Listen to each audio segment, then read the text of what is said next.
Hello बंधुरा, welcome to math Guru 2022 primary teacher recruitment and 2025 primary teacher recruitment related किछु update আছে। আগে যদি আমি কথা করি স্ক্রিনে যে আপনারা দেখছেন সেটা 20-22 রেগুলার ডিএলএড মামলা। এই মামলা অনেকবার আমি আপনাদেরকে আপডেট দিয়েছি। এই মামলাটা আজকে সুপ্রিম কোর্টে হেয়ারিং ছিল, হেয়ারিংটা অলরেডি হয়ে গেছে। মামলাটা আপনারা দেখতে পাচ্ছেন 18/8/2024 কাউজ নাম্বার 31 ছিল, যেখানে আজকে মামলাটা হেয়ারিংয়ে খুব বেশি কিছু হলো না, কিন্তু দু তিনটে একটা ইম্পর্টেন্ট পয়েন্ট যেটা আজকে আমরা জানতে পেরেছি। আজকে হেয়ারিংয়ে ওয়েস্ট বেঙ্গল প্রাইমারি বোর্ড থেকে যে অ্যাডভোকেট দাঁড়িয়েছিলেন, মানে ওয়েস্ট বেঙ্গল গভর্নমেন্ট থেকে যে অ্যাডভোকেট দাঁড়িয়েছিলেন, উনি সুপ্রিম কোর্টে জানিয়েছেন কি মামলাটা মানে পুরো রিকমেন্ডগুলোটাই বন্ধ ছিল, নানা রকম জটিলতা ছিল, নতুন গভর্নমেন্ট এসেছে, তার সাথে সাথে ওবিসি রিলেটেড মামলা অনেক কিছু ওখানে বলা হয়েছে, কিন্তু এই 2022 যা টিচার রিক্রুটমেন্ট তার সম্পর্কে ওবিসি রিলেটেড কিছু নেই। তারপরে ফাইনালি যা আজকে ওয়েস্ট বেঙ্গল গভর্নমেন্ট সুপ্রিম কোর্টে দাঁড়িয়ে যা জানিয়েছে কি 2 থেকে 3 মাস মধ্যে রিক্রুটমেন্ট প্রসেসটা চালু হয়ে যাবে। উনি বলেছে চালু হয়ে যাবে, কমপ্লিট হবে সেটা কথা বলা হয়নি, কিন্তু উনি জানিয়েছে এখানে প্রাইমারি বোর্ডে প্রেসিডেন্ট নেই, নতুন সরকার এসেছে, অনেক কিছু চেঞ্জেস হয়েছে, তাই জন্য রিক্রুটমেন্ট প্রসেসটা একটু ডিলে হচ্ছে। তো তারপরে ওনারা জানিয়েছে কি 2 থেকে 3 সপ্তাহের মধ্যে রিক্রুটমেন্ট প্রসেসটা যা বাকি যে যত রিক্রুটমেন্টটা, শুধু এইটাই না, বাদ বাকি যত রিক্রুটমেন্টগুলোটা আছে সেটা চালু হয়ে যাবে। এই মামলাটা আবার নেক্সট ডেট দেওয়া হয়েছে 8/9/2024। তার আগে কোর্ট থেকেও বলা হয়েছে কি আপনারা যে রিক্রুটমেন্টগুলোটা বিশেষ করে এই কেসে যা রিলেটেড রিক্রুটমেন্ট আছে সেইটাকে কমপ্লিট করার চেষ্টা করা হোক। তো তাহলে এইটা ছিল আপডেট। তা আশা করছি 2 থেকে 3 মাস মধ্যে 2022 টিচার রিক্রুটমেন্টে যা কিছু সিটটা 800+ সিটটা যা বাকি আছে তার রিক্রুটমেন্টগুলোটা চালু হয়ে যাবে। এই কেসটা কারে ছিল আমি সেইটাও জানিয়ে দিচ্ছি। এই কেসটা 20-22 রেগুলার ডিএলএডরা এই কেসটা ফাইল করিয়েছিল, কিন্তু এই কেসে ডাইরেক্টলি না হলে ইনডাইরেক্টলি এনআইএস ডিএলএদেরও সম্পর্ক আছে, সেই কথাটা অনেকবার আমি আপনাদেরকে নিজে ভিডিওতে উল্লেখ করেছি। তো দেখা যাক 2 থেকে 3 সপ্তাহের মধ্যে রাজ্য সরকার কি করবে। এর আগে তো রাজ্য সরকার আমাদেরকে জানিয়েছিল, মানে ইলেকশন আগেও আর ইলেকশন পরেও, কি এই বছর মধ্যে 1 লাখ নতুন রিক্রুটমেন্ট করা হবে, কিন্তু সেইটা হয়নি। কালকে আমি আবার নিউজ দেখলাম সেই এই বছর থেকে ডেটটা এক্সটেন্ড করে আবার সিএম শুভেন্দু অধিকারী স্যার বলেছে কি 31 মার্চ 2027 অবধি সেই 1 লাখ নতুন রিক্রুটমেন্ট হবে। দেখা যাক কবে হবে, সেইটা তো শুধু বললে হবে না, যখন অফিসিয়াল কিছু নোটিফিকেশনটা আসলে তারপরেই আমরা জানতে পারবো কবে নতুন রিক্রুটমেন্টটা আসবে। তো এইটা হলো 2022 টিচার রিক্রুটমেন্ট। এরপরে আপনাদের একটা প্রশ্ন, এনআইএস ডিএলএডদের কী হলো। তো এনআইএস ডিএলএডদের এরপরে 2025 টিচার রিক্রুটমেন্টে অনেক ইম্পর্টেন্ট আপডেটগুলোটাও আছে। আগে আমি 2022 টিচার রিক্রুটমেন্টটা শেষ করে দিই, তারপরে 2025-এ আসবো। তো এনআইএস ডিএলএডদের যা আমি খোঁজ নিয়েছি, খুব বেশি আপডেট কিছু নেই। কিছু ক্যান্ডিডেট যারা এই মামলাটাকে স্টার্টিং থেকে লিড করছে, উনি বিকাশ ভবন গিয়ে দেখা করেছেন, এডুকেশন মিনিস্টার সাথেও দেখা হয়েছে, তার সাথে সাথে বিকাশ ভবনে যারা অফিসার আছে ওনার সাথেও দেখা করা হয়েছে। এইটা আমি একটা জিনিস নিশ্চয়ই বলতে পারবো, এডুকেশন মিনিস্টার যিনি হয়েছে উনি যতবার আপনি দেখা করার জন্য আপনি অ্যাপয়েন্টমেন্টটা নিচ্ছে ততবার উনি দেখা করছেন। হতে পারে উনি একটু সময় নিচে 2 সপ্তাহ 10 দিন 15 দিন পরে কিন্তু আপনি অ্যাপয়েন্টমেন্টটা পেয়ে যাচ্ছেন। এইটা খুব একটা ভালো এই গভর্নমেন্টে আমি জিনিসটা দেখছি। এর আগে যেমনি গভর্নমেন্ট ছিল কতবার চেষ্টা করা হয়েছিল এডুকেশন মিনিস্টার সাথে, প্রাপ্ত বাসু স্যারের সাথে দেখা করতে, কিন্তু উনি কোনো দিনই দেখা করেননি। কিন্তু এই এডুকেশন মিনিস্টার যতবার আপনি চেষ্টা করছেন ততবার উনি আপনাদের সাথে দেখা করছেন। এডুকেশন মিনিস্টার তো উনি বলেছেন উনি মামলাটাকে অলরেডি ওনার জানা আছে, উনি মামলাটাকে দেখছেন, কিন্তু প্রাইমারি বোর্ডে যখন কিছু ক্যান্ডিডেটরা গিয়েছিল তাহলে আবার ওই যিনি প্রাইমারি বোর্ড সেক্রেটারি আছেন রঞ্জন কুমার ঝা স্যার, ওনার সাথে দেখা করার জন্য কিছু ক্যান্ডিডেট চেষ্টা করলে, কিন্তু কোনো কারণে না হতে পারে উনি অনেক বিজি ছিলেন, তাই জন্য উনি দেখা করেনি। তাহলে প্রাইমারি বোর্ডটা কী ভাবছে এনআইএস ডিএলএডকে নিয়ে সেটা বলা খুব মুশকিল।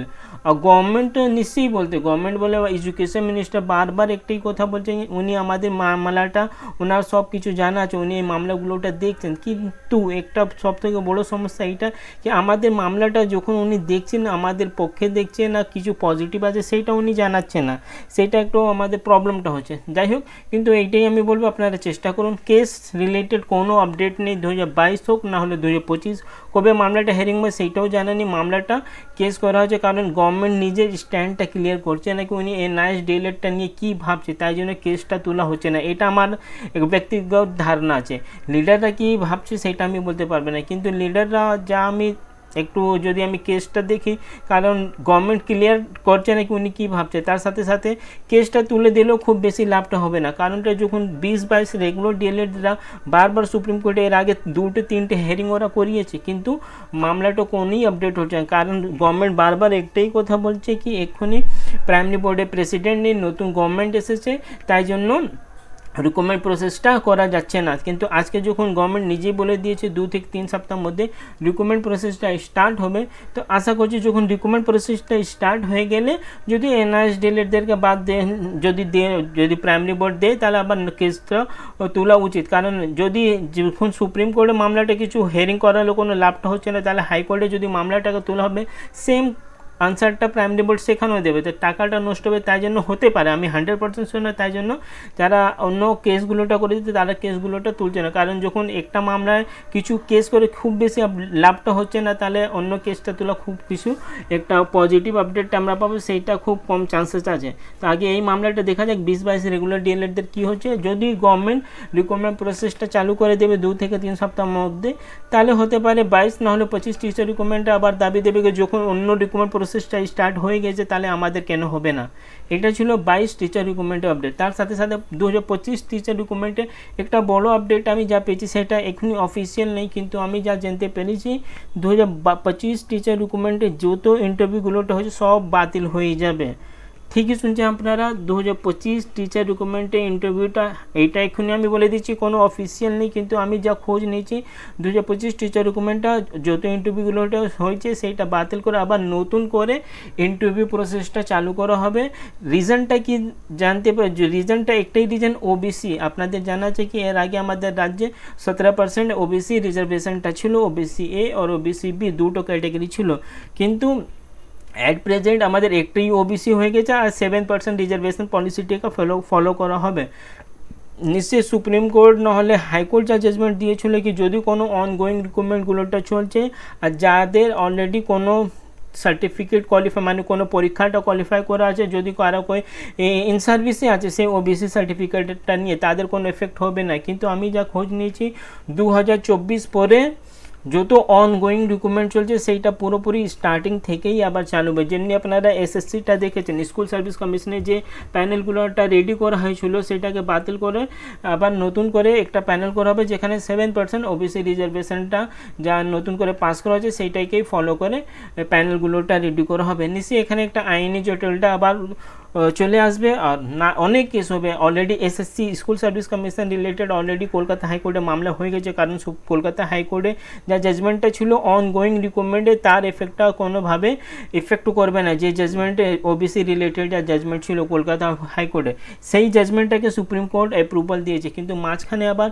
যখন সুপ্রিম কোর্ট না হলে হাইকোর্ট পরিষ্কারভাবে জানিয়েছিল কি অনগোয়িং রিক্রুটমেন্টে কোনো এফেক্টটা দেখা যাবে না ওবিসি রিলেটেড, তাহলে এসএসসিটা যখন হয়ে যায় তো ম্যাক্সিমাম পসিবিলিটি আমি একটা নোটিশটাও পেয়েছি, সেই নোটিশটা এখনই আমি আপনাদেরকে ডিসপ্লে করছি না, কিন্তু নোটিশে কী লেখা আছে সে একটু আমি আপনাদেরকে একটু রিড করে জানিয়ে দিচ্ছি। সেই নোটিশ পিডিএফটা আমার পাশে আছে, কিন্তু আমি আপনাদের সাথে ওইটা শেয়ার করছি না, কারণ ওইটা একটু ওইখানে অফিসিয়ালভাবে ওইটা পাবলিশ করা হয়নি। কী লেখা আছে নোটিশে সেইটা বলে দিচ্ছি আমি। নোটিফিকেশন নম্বর 1060 সেক্রেটারি BCW 70, এখানে পুরো উল্লেখ করা আছে রেফারেন্সটা, সাবজেক্টটা আছে applicability of revise OBC reservation policy in ongoing recruitment process. লিখা কি আছে নোটিসে, a process the above I am to draw your kind attention to the aforesaid notification regarding the applicability of the revised OBC reservation policy in ongoing recruitment process as clarified therein. Recruitment process initiated before 22 May 2024 where appointment letter have already been issued on the basis of the final merit list shall continue to the government by the OBC reservation policy prevailing at the relevant time। মানে 22/5/2024 আগে যে ongoing রিক্রুটমেন্টগুলোটা চলছে সেইটা আগেভাবে যেরকম যে OBC নিয়মটা ছিল মানে 70% যা রিজার্ভেশন পলিসিটা ছিল ওবিসি আর ওবিসি বি সেইটাইকে ফলো করে ওইগুলোটা কমপ্লিট করা হবে। আবার আমি ডেটটা বলে দিচ্ছি 22/5/2024 আগে। তারপরে কি লেখা আছে, other ongoing recruitment process shall be deal with the accordance with the notification number এত 23-24 both dated 18/5/26 read with notification number দেওয়া আছে, তার সাথে সাথে লেবার ডিপার্টমেন্ট মানে 22/5/2024 আগে যে অনগোয়িং রিক্রুটমেন্টগুলোটা ছিল সেইটা যেরকম চলছে সেরকমই চলবে, কিন্তু 22/5/2024 পরে যে নতুন ওবিসি নিয়মটা এসেছে সেই নিয়মটাকে ফলো করেই রিক্রুটমেন্ট প্রসেসটা কমপ্লিট করা হবে। তার কারণটা কি, আমাদের যদি ওই প্রাইমারিটা যদি আমরা দেখি 2025-এ তার রিক্রুটমেন্ট প্রসেসটা চালু হয়েছিল, তাহলে ওইটা এই ডেটটা যা কাট অফ ডেট দিয়েছে 22/5/2024 পরে হয়েছে, তাহলে ম্যাক্সিমাম পসিবিলিটি এইটাই আছে প্রাইমারি 2025 টিচার রিক্রুটমেন্টটা আবার যেহেতু 12টা ডিস্ট্রিক্ট আর ইংলিশ মিডিয়াম পুরোটাই ইন্টারভিউ হয়ে গেছে, কিন্তু ম্যাক্সিমাম পসিবিলিটি আমি আবার বলে দিচ্ছি সেইটা যখন অফিসিয়াল কোনো নোটিফিকেশানটা আসলে আমরা 100% হবে, কিন্তু আমি যা আমার পার্সোনাল ওপিনিয়ন এইটা আছে কি ম্যাক্সিমাম পসিবিলিটি আছে 2025 টিচার রিক্রুটমেন্ট আবার ইন্টারভিউ প্রসেসটা পুরো স্টার্টিং থেকেই চালু হবে। আর 7% যা নতুন করে ওবিসি রিজার্ভেশন পলিসিটাকে ইমপ্লিমেন্ট করা হচ্ছে সেইটাকে ফলো করেই রিক্রুটমেন্ট প্রসেসটা চালু হবে। তো দেখা যাক কী হবে। আগে যা সব থেকে ভালো যারা কোর্ট কেস নিয়ে বসে আছে, আমি বারবার ওদেরকে বলেছি আপনারা চেষ্টা করুন এডুকেশন মিনিস্টার সাথে দেখা করো। প্রাইমারি বোর্ডে গিয়ে খুব কিছু লাভটা হচ্ছে না, কারণ এখনই প্রেসিডেন্ট নেই, আর সেক্রেটারি যিনি আছেন রঞ্জন কুমার ঝা স্যার উনি তো ব্যস্ত আছেন, হতে পারে কাজে অনেক চাপ হতে পারে, তাই জন্য উনি কারোর সাথে দেখা করতে পারছেন না। খুব ম্যাক্সিমাম হলে আপনারা ল ডিপার্টমেন্টে যিনি আছে তার সাথে ওরা দেখা করিয়ে দিচ্ছে ক্যান্ডিডেটদেরকে, কিন্তু এর থেকে বেশি ওখানে কিছু হচ্ছে না। তাহলে আপনাদেরকে চেষ্টা করতে হবে নিচে বিজেপি এমএলএ এমপি তার সাথে সাথে এডুকেশন মিনিস্টার সাথে দেখা করতে। আর একটা আমি যে আপডেট পেয়েছি, আপনারা ডাইরেক্ট না গিয়ে এডুকেশন মিনিস্টার এডুকেশন মিনিস্টার বলছি আমি, চিফ মিনিস্টার শুভেন্দু অধিকারী স্যারের সাথেও আপনারা দেখা করতে পারবেন। কারণ কিছু ক্যান্ডিডেট যারা আইসিটি টিচার আছে, যারা 6 and 7 ফেজ, যারা যদি আপনাদের মধ্যে যে কেউ থাকলে আইসিটি টিচার ওদের জানা আছে ওদের পোর্টালাইজেশন নিয়ে কিছু সমস্যা আছে, তারা আজকে ডাইরেক্টলি নবান্না গিয়ে চিফ মিনিস্টার সাথে দেখা করেছে, ওনার সাথে বসে মিটিংগুলোটাও হয়েছে, ওদের আলোচনাটাও হয়েছে। তো যদি আইসিটি টিচাররা করতে পারে তাহলে নিশ্চিত এনআইএস ডিলেটাও করতে পারে। তার সাথে সাথে 2025 টিচার রিক্রুটমেন্টে যারা অংশগ্রহণ করেছে তারাও গিয়ে ডাইরেক্টলি চিফ মিনিস্টার স্যারের সাথে দেখা করতে পারে। আরেকটা যা ইম্পর্টেন্ট আপডেট আছে, কালকে মানে 19 তারিখে 2025 টিচার রিক্রুটমেন্টে যারা ফর্ম ফিল আপ করেছিল ওরা আন্দোলনে নামবে। কারণটা যেমনি সরকার বিজেপি সরকার যেরকম বলেছিল কি 45 দিন মধ্যে অনগোয়িং রিক্রুটমেন্টগুলোটা কমপ্লিট করা হবে, কিন্তু সেটা অলরেডি 3 মাস হয়ে গেছে, সেটা স্টার্টই করা হয়নি। কিন্তু নিশ্চিত এখানে একটা ওবিসি ফ্যাক্টরটা আছে, তাই জন্য রিক্রুটমেন্ট প্রসেসটা চালু হচ্ছে না। কিন্তু তারপরেও গভর্নমেন্ট উপরে একটু চাপ দেওয়ার জন্য কাল থেকে 2025 টিচার রিক্রুটমেন্টে যারা ফর্ম ফিল আপ করেছে ওরা আন্দোলনে পথে নামবে। কালকে কলকাতায় একটা মহা মিছিল আছে, তো যদি যারা 2025 টিচার রিক্রুটমেন্টে ফর্ম ফিল আপ করেছে আপনারা শান্তিপূর্ণ একটা মিছিল হবে, অলরেডি পারমিশনগুলোটা নেওয়া হয়েছে। তা দেখা যাক কী আপডেট আছে, মাঝখানে আর কোনো নতুন আপডেট আসলে আমি দিয়ে দেবো। এইটাই ছিল পুরো কমপ্লিট আপডেট। এই অর্ডার কপিটা এখনই আপলোড হয়নি, কিন্তু আমি যা খোঁজ নিয়েছি এইটাই আমি আপডেট পেয়েছি। যদি অর্ডার কপিটা কিছু নতুন থাকলে সেটা আমি আপনাদেরকে জানিয়ে দেবো। আর একটা ইম্পর্টেন্ট আপডেট, আপনার রিকগনাইজ স্কুল নিয়ে খুব মানে ইম্পর্টেন্ট আপডেট আছে। রিকগনাইজ যেমনি আমাদের 2022 টিচার রিক্রুটমেন্টে যখন ডকুমেন্ট ভেরিফিকেশন করা হয়েছিল সেই সময় বলা হয়েছিল কি 2022-2017 আগে আপনার স্কুল রিকগনাইজ হতে হবে, কিন্তু রিসেন্টলি রিকগনাইজেশন নিয়ে central government even NCT MHRD state গভর্নমেন্টকে অনেক নোটিশগুলোটা পাঠিয়েছে। 1-2টো নোটিশে যেখানে শো কজ নোটিশটাও পাঠানো হয়েছে, মানে স্টেট গভর্নমেন্ট 1-2টো নোটিশ আমি দেখেছি সেখানে অ্যাকসেপ্ট নিজেই করেছে কি আমাদের রাজ্যে মানে ওয়েস্ট বেঙ্গলে অনেক এমনি স্কুল আছে যাদের রিকগনাইজ করা হয়নি, কিন্তু সেই স্কুলটা ডিআই আন্ডারে চলছে। আর এমনিও আমি খোঁজ নিয়েছি যেখানে বলা হয়েছে কি অনেক স্কুল যাদের ইউডাইস নাম্বারটাও নেই, কিন্তু সেই স্কুলগুলোটা চলছে। মানে রাজ্য সরকার এটা অ্যাকসেপ্ট করে নিয়েছে কি যে স্কুলগুলো রিকগনাইজ ছিল না সেরকম স্কুল আমাদের রাজ্যে চলছে।